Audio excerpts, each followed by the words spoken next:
Hey everybody, this is Jesse B. Gilmore, agency transformation coach and founder of Niche in Control, creator of Leverage for Growth.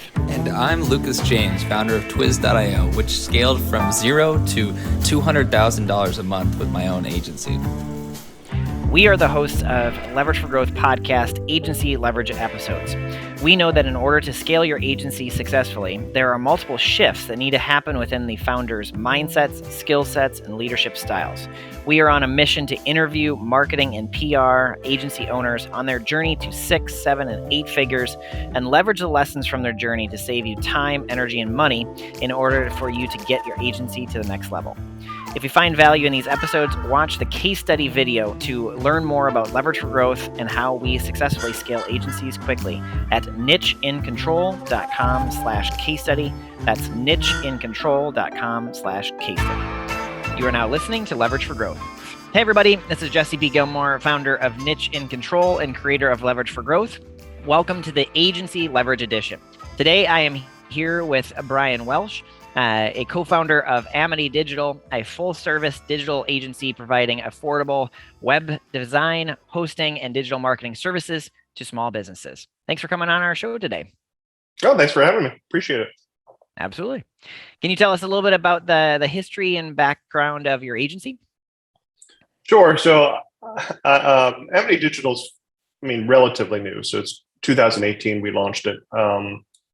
But this is all I've ever done. When I was right out of high school, I started a web design company. That was back in '94, so that's dating myself a bit. But it's pretty much been. I've lived through the boom and the bust. We've learned a lot. We've been doing this for longer than Google and Facebook and all these companies have been around.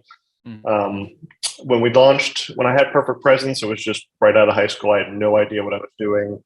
I was showing up as a, high school graduate. None of the stuff was being taught in college to businesses and trying to pitch them on the idea of websites. And back in the 90s, businesses were still like, what do I need a website for? What is the internet? It just was not fully adopted. There was no, half the companies, they just said, well, here's my business card. Can you put it online?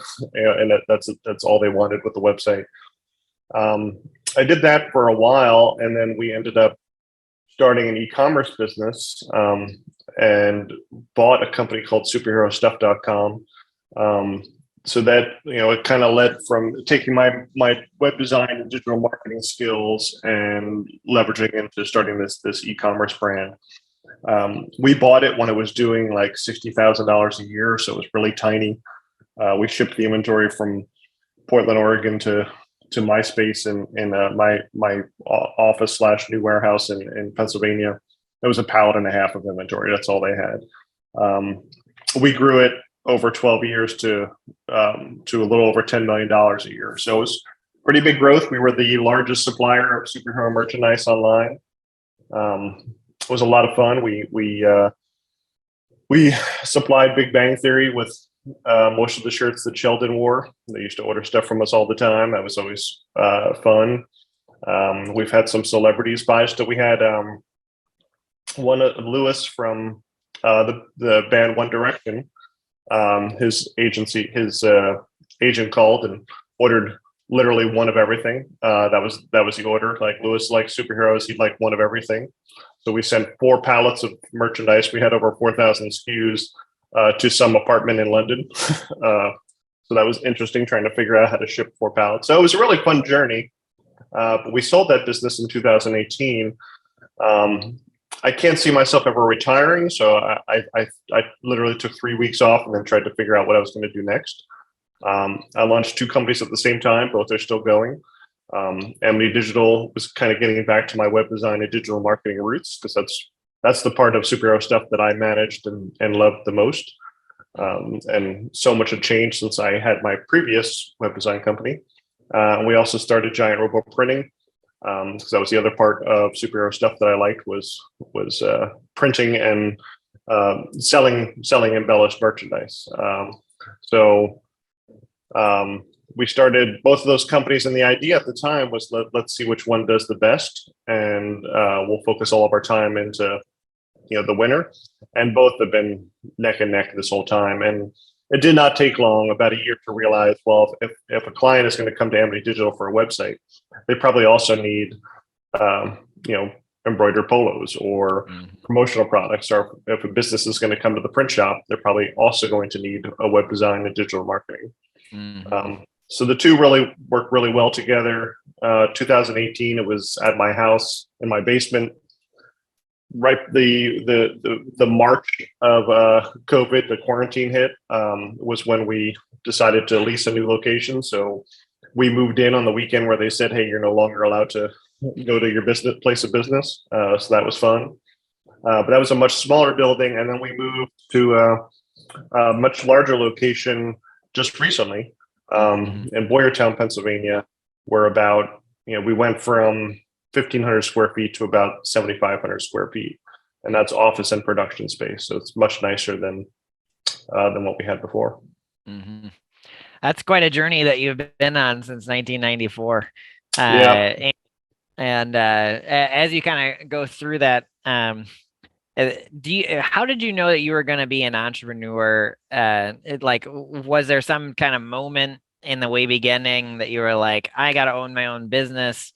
Did you come from a family of entrepreneurs, or was it something that you kind of stumbled upon? Can you talk a little bit about, entrepreneurship and, I loved the idea from a very early age. Nobody in my family I guess my aunt had a small business that she did. She was an in-home nanny to a couple families, and her husband was a traveling dental salesman, and she stayed home all the time and watched a bunch of kids. So the only experience the family had was her nanny business. And I can remember, I was 10 or 11, and I told my parents that I think I wanted to be a business owner. That just seems really cool. I was always full of ideas. That's what I wanted to do, and they hated the idea. They told me absolutely not.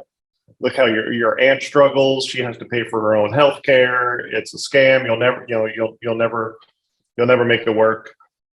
Go find a job doing something else. And every time it would come up, I would say, no, I want to be a business owner. And every time they would say, it's a terrible idea. And finally, there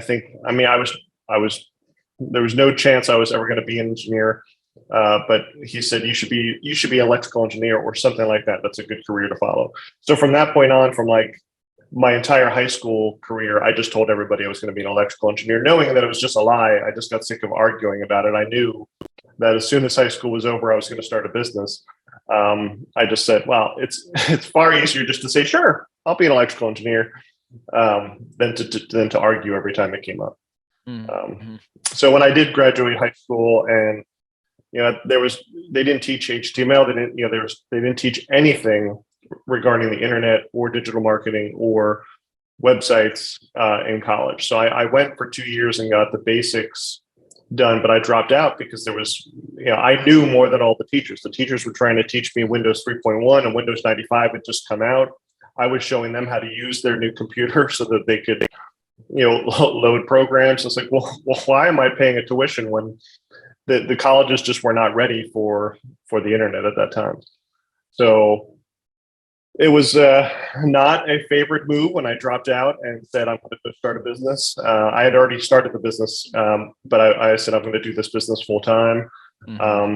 But, pretty soon after, I gotten approached. I created the first network of ads that were based on text links instead of banners, because back then banner ads had ruled. And that actually got acquired by a startup out in California. I had gotten over $1 million worth of stock options during the dot-com boom. I was in the local paper for Why Is This Man Smiling, right on the homepage of the Ready Eagle for the latest dot-com millionaire. And I think about a month before our IPO is when the dot-com crash happened, and those stock options remained $1 million worth of worthless paper. To this day, I run into people that wonder, where did all my money go? You got so rich during it just never happened. But what a great experience. I was 19. I was getting flown out to California. I was involved in this big startup during that dot-com boom. So once that stuff started happening, my parents were magically like, "Oh, we've always supported your entrepreneurial. We've always known this is what you wanted to do." I'm like, "Okay, whatever." Yeah. But it was not something anybody thought I should do. But it was as for as long as I can remember, it's all I ever wanted to do, and it's all I've ever done. I've never worked for, I'm in my mid-40s. I've never worked for anybody. It's just been one business after another. So I feel pretty lucky that way. Yeah. And it seems as though you're pretty comfortable starting businesses, having them work together, growing them, even getting them acquired. So with Amity Digital, if you were to think about maybe somebody that is maybe one or two steps before you, maybe doesn't have the decades worth of entrepreneurship, maybe the agency is their first kind of baby, right? What would be some advice that you'd give somebody to kind of help them kind of shortcut their way to success? Yeah, I think shortcut's probably the best way to describe it, because I think it's actually the opposite. My way my brain works anyway is I dive in first and then figure out the details later sometimes. Definitely when I was young, the biggest mistakes I made back in my early 20s when starting businesses is I'd come up with an idea, I'd pay to have it developed, I'd develop it, and it was afterwards that I would do the research on, okay, who should I market? I did everything backwards because I get so excited about the idea. I would run with it. I'd work 20 hours a day. I hire programmers, and then I'd figure out the product fit and how to market it afterwards. The biggest piece of advice is you will accelerate your company significantly faster if you slow down. If you plan that all out ahead of time, if you have a sales and marketing strategy before you go live, knowing that it's going to be a living document that you're going to change as you go, guess as to, you might have to do a little market research or guess as to who your ideal customer is going to be. But you have to start somewhere with a real plan, and really take your time before going live. And then the mistakes of going live and not generating the revenue you'll accelerate so much quicker if you just do that pre-planning. And I think that coupling along with that, I think the second biggest mistake I've always made is being so desperate to get clients, undervaluing my services and charging way less. It's so hard to go from being that cheap brand that just tries to get whatever business they can to a premium brand that charges what they're worth. So I think as you're coming up with what your brand image is going to be and what your marketing strategy is going to be, if you start with that expectation that you're a premium brand and your pricing is your pricing, it will save you a lot of time trying to have to resell yourself to the clients you got at the lower price. Totally. And one last question: what is kind of like success for you in the next 1 to 3 years? Are you looking to sell your businesses? I mean, have you already gone through that process before? But I guess, what are you working on, or what's success for you coming up? Yeah, I'm pretty content with running these two businesses for now. I definitely see myself, selling them in the 7 to 10 year range, but I'm pretty comfortable with where they are and the growth strategy that we have. So for us, we just moved into this new location, and we have a lot more room. So where I'd like to see it is in the 3-year mark for us to be just significantly larger and more sellable. I think we're at a revenue point where I could sell, but it wouldn't be the kind of return I'd be looking for. So I'd like to really solidify ourselves beyond the local market. Local is kind of what we've dominated. The company used to be in Amity Township, hence the name Amity Digital. Sure. But Amity also means, it just means a friendly place. So we've always tried to market ourselves as that friendly company that people like to do business with people they like. And that's just been the foundation of how we've started that. Now we want to expand that reach and get a little further. I'd like to have a second location in the next 2 to 3 years. We're not quite there for this year, and expand to another market. But I'm having a lot of fun with both companies, so I don't see myself selling anytime soon. Yeah. Cool. And what is the best way for people to get in touch with you, or do you have any offers for them that they could take advantage of? Sure. So, again, the companies are Amity Digital, Giant Overlook Printing. We operate them as one company. All the employees that work for me work for both companies. So for Amity Digital, the offer that we push the most that people seem to really like is a free website evaluation. So we have a form on the website. You can also just email me, Brian with an I at amitydigital.com. It's very comprehensive, 30 to 40 pages, where we look at what's working and what's not working on your website, how it's performing in Google, what we think we would change, and then we kind of go from there. We use it as a tool to say, this is where you're at, this is where we think you can get to, and then let's talk about pricing after that. But the evaluation is free, and it's pretty comprehensive. Awesome. Well, thank you, Brian. And you can check out Brian at Amity, AMITY digital.com.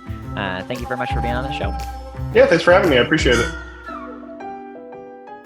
Agency owners, if you want to transform your agency to sustain and grow without your direct involvement, where you can stop working in the business and switch to working on the business, where you can regain control of your time, delegate effectively, get paid what you're worth, and have your team run the day-to-day, go to nicheincontrol.com/case study right now to learn more about Leverage for Growth. You can book a free strategy session with us to look at your systems, understand what needs to be done in order for you to scale, and get a free strategic plan for the next year to live the life of entrepreneurship that you've always dreamed about. Go to nicheincontrol.com/case study. That is nicheincontrol.com/case study now.